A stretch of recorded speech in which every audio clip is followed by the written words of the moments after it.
जय हिंद साथियों।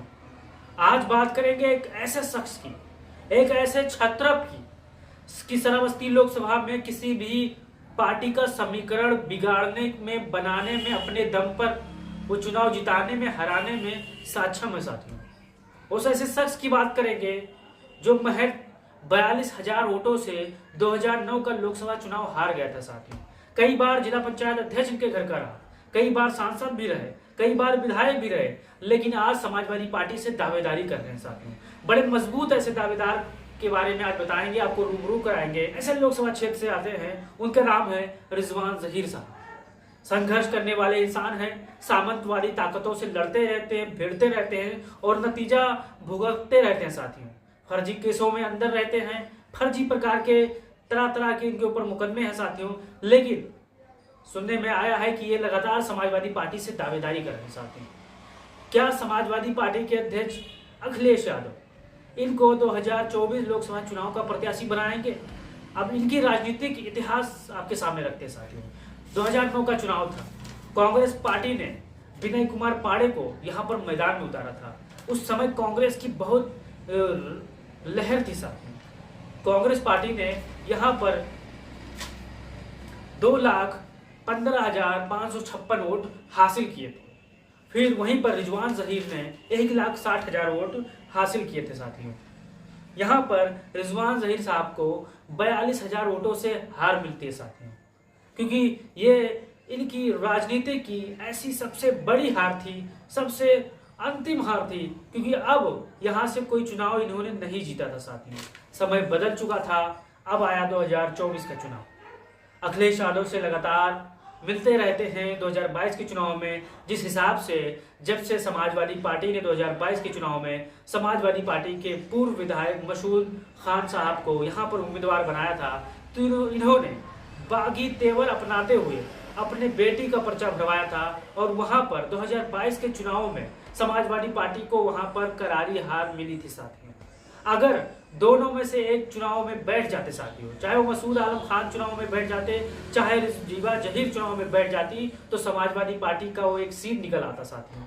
दोनों तने थे, नतीजा दोनों के हार में, दोनों के भाग्य में हार आया साथियों। दोनों एकदम से मायूस होकर रह गए। अब समय आता है 2024 का साथियों। सारी रिकॉर्ड अखिलेश यादव के टेबल पर है साथियों। 2024 के चुनाव में जब अखिलेश यादव ने पूरे उत्तर प्रदेश से सर्वे कराया, उत्तर प्रदेश के हर लोकसभा से, हर विधानसभा से सर्वे कराया गुपचुप तरीका से, तो उस सर्वे में इन साहब का नाम भी आया साथियों, क्योंकि इन साहब की जो वैल्यू है इन क्षेत्रों में, चाहे वो तुलसीपुर विधानसभा हो, गैसड़ी विधानसभा हो, बलरामपुर का विधानसभा हो, या भिनगा का हो, या श्रावस्ती का विधानसभा हो, ये शख्स 10 से 15,000 हर क्षेत्रों में वोट काटने की अहमियत रखते हैं साथियों। इससे अधिक भी हो सकते हैं। यानी ये शख्स किसी भी पार्टी का समीकरण बिगाड़ सकते हैं, किसी भी पार्टी के को यहाँ पर जिता सकते हैं साथियों। वही हुआ 2019 के चुनाव में। समाजवादी पार्टी और बसपा का गठबंधन होता है, राम शिरोमणि वर्मा मैदान में आते हैं। अब किसी महान छत्रप की जरूरत थी, किसी ऐसे शख्स की जरूरत थी कि जिसके कंधों पर हाथ रखकर शिरोमणि वर्मा सांसद पहुंच जाए। फिर नजर आते हैं तुलसीपुर के रिजवान जहीर साहब, इनके हाथ मिलाते हैं, समाजवादी पार्टी में आते हैं, संघर्ष करते हैं अपने दम पर, चाहे वो तुलसीपुर विधानसभा हो, गैसड़ी विधानसभा हो, बलरामपुर का एरिया हो। यहाँ पर मेहनत करके, संघर्ष करके, जनता के बीच जाकर राम स्वरूप वर्मा को यहाँ पर चुनाव जितवा देते हैं महज 5300 वोटों से। लेकिन यहाँ पर लड़ाई बड़ी दिलचस्प थी साथियों। लड़ाई भारतीय जनता पार्टी के दद्दन मिश्रा से थी साथियों। महज 53 से वोटों से यहाँ पर भाजपा हार जाती है चुनाव। पिछले 2014 के चुनाव में 80,000 वोटों से समाजवादी पार्टी हार गई थी। अतीक अहमद वहां से चुनाव हार गए थे, जो इन साहब का योगदान बहुत था साथियों चुनाव हराने में। लेकिन समय बदल चुका है, परिस्थितियां बदल चुकी हैं, अब दावेदारी चल रही है साथियों।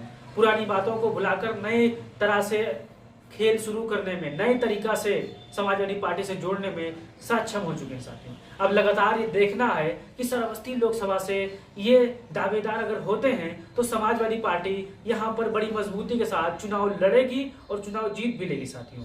आप श्रावस्ती के आसपास के होंगे, बलरामपुर जिले के आसपास होंगे, तुलसीपुर के आसपास के होंगे, गैसड़ी के आसपास के होंगे, तो आपको ये मालूम होगा कि रिजवान जहीर की अहमियत इस लोकसभा क्षेत्र में, इस विधानसभा क्षेत्र में क्या है साथियों।